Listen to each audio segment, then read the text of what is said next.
जय हिंद जय भारत। आप देख रहे हैं जय भारत मीडिया, जहां हम बनते हैं जनता की आवाज। गुरुग्राम स्थित अग्रणीय समाज सेवी संस्था एक आवाज ने अपने कार्यालय पर आज न्यू रेलवे रोड स्थित लोगों के लिए एकादशी और गंगा दशहरा के उपलक्ष्य में छबीली पानी की लगाई। साथ ही भंडारे का आयोजन किया गया था, जिसमें कि भगवान के प्रसाद को सैकड़ों की संख्या में आए हुए लोगों ने प्रसाद ग्रहण किया। इसके साथ हमने जानकारी ली एक आवाज़ संस्था के अध्यक्ष और साथ ही एक आवाज़ संस्था के महासचिव से भी कि किस तरह से वह एक कार्य कर रहे हैं इस शहर के अंदर और किस तरह से वे जनता की सेवा कर रहे हैं और आने वाले समय में क्या उनका कार्य रहेगा। देखिए खबर। धन्यवाद।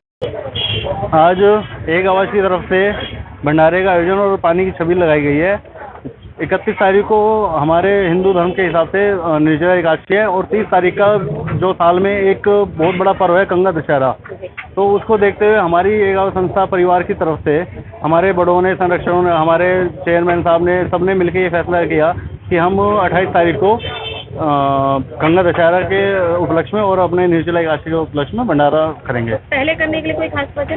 पहले करने की खास वजह ये है कि हमने कई बार देखा है निर्जला एकादशी वाले दिन बहुत से भंडारे लगते हैं और उनमें जाता है, फिर बाद में क्या होता है कि वो वेस्टेज होनी शुरू हो जाती है। बंदा कितना खाएगा भाई, 200 ग्राम, 500 ग्राम, 1 किलो, मगर क्या फिर क्या होता है वो पैकिंग शुरू हो जाती है और वेस्टेज शुरू हो जाती है। लेते हैं, पैक करके ले जाते हैं घर, फिर उसको फेंकते हैं। तो इसलिए हमारी संस्था की तरफ से ये था कि जब हम भंडारा लगा रहे तो किसी के पेट में जाए, किसी गरीब को मिले, तो इसलिए यही हमारी मेन वजह थी कि जिसकी वजह से हमने 28 तारीख को पहले ये भंडारा लगाया।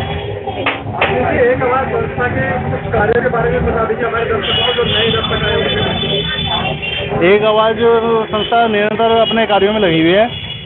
अभी पीछे हम एक यात्रा लेके गए थे, खाटू श्याम जी और सारस बालाजी बस यात्रा जो थी वो लेके गए थे। उसके अलावा उससे पहले हमने हेल्थ कैंप लगाया था। आज हमारा भंडारे का और अगले हफ्ते से हमारी टीम पूरी पेड़ों में पानी देने के लिए और पौधारोपण के लिए कार्य शुरू करेगी।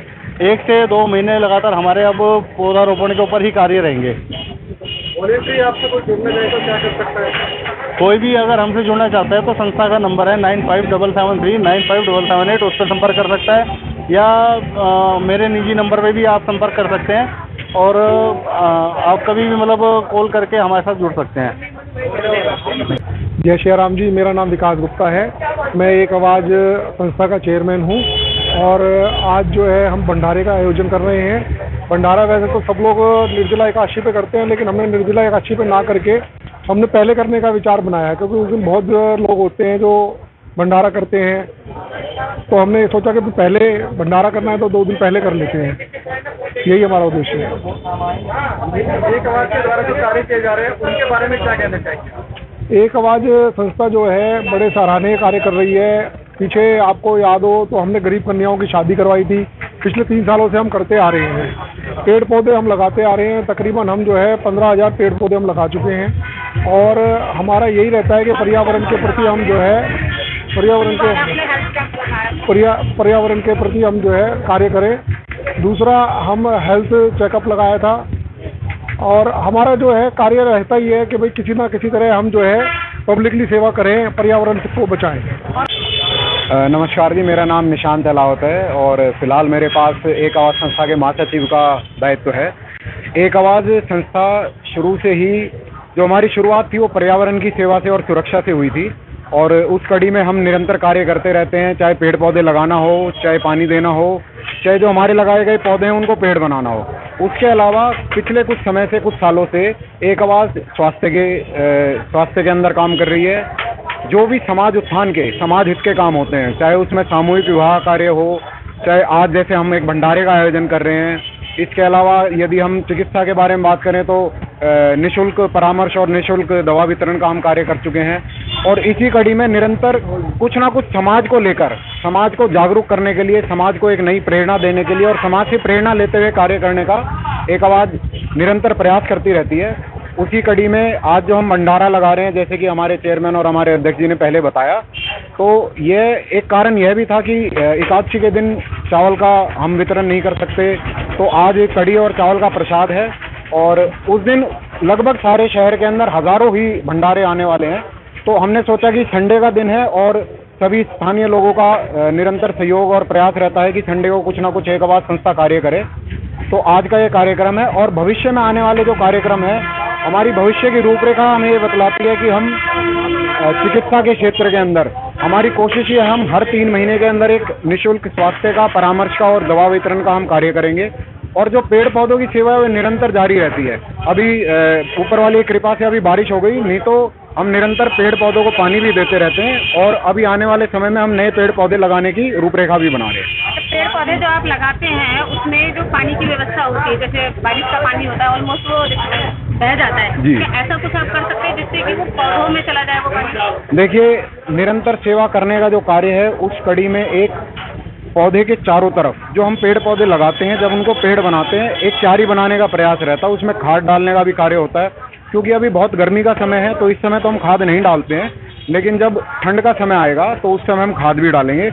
लेकिन जो क्यारी है, या फिर हमने एक बार प्रयोग किया था कि हम जो टूटे हुए मटके हैं वो मटके ले लेते हैं और उनमें छेद करके उसको पौधे के साथ में लगा देते हैं। और स्थानीय लोगों का ऐसा नहीं है कि हमने अगर 15,000 पौधे लगाए तो हम 15,000 पौधों को पानी दे पा रहे हैं, लेकिन स्थानीय लोगों का या आपके घर दुकान के आसपास फुटपाथ के सामने आपके जब पौधा लगता है तो हमारा ये प्रयास रहता है हम लोगों से जाके मिलें, जुड़ें, उनसे कोशिश करें कि वो भी इस कार्य में, शुभ कार्य के अंदर अपना सहयोग दे सकें। और बहुत खुशी की बात है, लोगों में उत्साह होता है कि भैया पेड़ पौधे हम लगा तो दें, उसकी देखभाल कैसे होगी, तो हम लगा देते हैं और देखभाल का जो हमें श्रेय देना है वो आसपास के लोगों को ही देना होगा और वो निरंतर उसमें पानी देते हैं। और हम देखेंगे कि आज शीतला माता रोड है या रेलवे रोड है, बहुत सारे ऐसे पौधे हैं जो आज से 3-4 साल पहले छोटे छोटे थे और आज पेड़ बन चुके हैं। युवाओं को अपनी संस्था के साथ जोड़ने के लिए क्या प्रयास करते हैं? युवाओं को संस्था के साथ जोड़ने के लिए निरंतर हमारा प्रयास सोशल मीडिया के माध्यम से रहता है। उसके अलावा बहुत सारी संस्थाएं हैं। हमारी एक पहल ये है कि हम जितनी भी संस्थाएं हैं जो कि धार्मिक और सामाजिक कार्यों में जुड़ी रहती हैं, हम निरंतर उनसे प्रयास करते हैं कि नई संस्था से भी संपर्क हो सके और जो पुरानी है उनको भी हम जोड़ के चलते हैं। इस कड़ी में बहुत सारे ऐसे स्कूल जाने वाले बच्चे हैं, उसके अंदर जो राजनीतिक पार्टी होती है उनके जो स्टूडेंट विंग होते हैं वो किसी भी पार्टी से हों, उनसे भी हमारा निरंतर कांटेक्ट रहता है। बहुत सारी ऐसी एनजीओ हैं जिसके अंदर कॉलेज जाने वाले बच्चे हैं, उनका एक मकसद होता है कि वो अपने कॉलेज जाने के लिए अपनी इंटर्नशिप के दौरान या कुछ इस तरीके का सर्टिफिकेट ले लें, लेकिन उसके माध्यम से भी इतने सारे बच्चे हमसे जुड़े हैं कि मुझे खुशी है। आज मुझे लगता है कि लगभग 500 प्लस बच्चा हमारे साथ जुड़ा हुआ है इस प्रयास के अंदर। बहुत बहुत धन्यवाद। मेरा नाम अमित गोयल है और सबसे पहले मैं एक आवाज़ संस्था को बधाई दूंगा। समय समय पर बहुत से कार्य इन्होंने सामाजिक कार्य किए हैं और समाज में हम सभी का दायित्व बनता है कि हम इसके लिए कुछ करके जाएं। तो पर्यावरण का विषय हो चाहे अन्य विषय हो, सब में, चाहे वो ब्लड डोनेशन का कार्य हो, एक आवाज़ संस्था अपने हर कार्य में अग्रणी रही है और जो बड़े से बड़े कार्य, जो एक मंजिल जिसको बोलते हैं, उसको प्राप्त करने का एक आवाज़ संस्था ने कार्य किया है। आज क्योंकि ये भंडारे का और छबील का आयोजन किया गया है निर्जला एकादशी और अवसर पर, मैं उनको बधाई दूंगा और हजारों और सैकड़ों लोगों को भोजन कराना प्रसाद के रूप में, तो एक बहुत ही बड़ा पुण्य का कार्य है। उनको भविष्य की शुभकामनाएं देते हुए ये कहूँगा कि वो ऐसे ही एकजुटता के साथ पूरी टीम लगी रहे और भी इस समाज के लिए वो अपना दे सकें, उसके लिए पूरा समाज उनका आभार व्यक्त करेगा। नमस्कार, मेरा नाम पार्थ हिंदुस्तानी, ब्रह्मा विष्णु शंकर पार्वती राम रावण करण अर्जुन और भाई कृष्ण और कल सबकी जुबान पर यही बात चल रही है कि भाविका और पार्थ हिंदुस्तानी करते हैं हमेशा जन की बात। और भाई एक और जन की बात लेके ये जो भंडारा, ये जो फंक्शन है, ये हमारे आशीष चाचा ने किया है जो कि हमारे घर के बिल्कुल पीछे ही रहते हैं। तो भाई ये ऐसी भव्य कार्यक्रम करवाते रहते हैं। ये प्रसाद दे रहे हैं, मीठे पानी का प्रसाद, इधर जो गरीबों को एक खाना खिला रहे हैं और ये हमेशा ऐसे ही नेक काम करते रहते हैं। मतलब ये वो करता है जो इनसे ज़्यादा से अच्छा हो सकता है गरीबों के लिए, जैसे उनको भंडारा करना उनके लिए या फिर गर्मी में मीठा पानी पिलाना। तो ये ऐसे ही नेक कार्य हमेशा करते हैं और उसी में उसी कड़ी में एक कार्य और जुड़ गया है। धन्यवाद।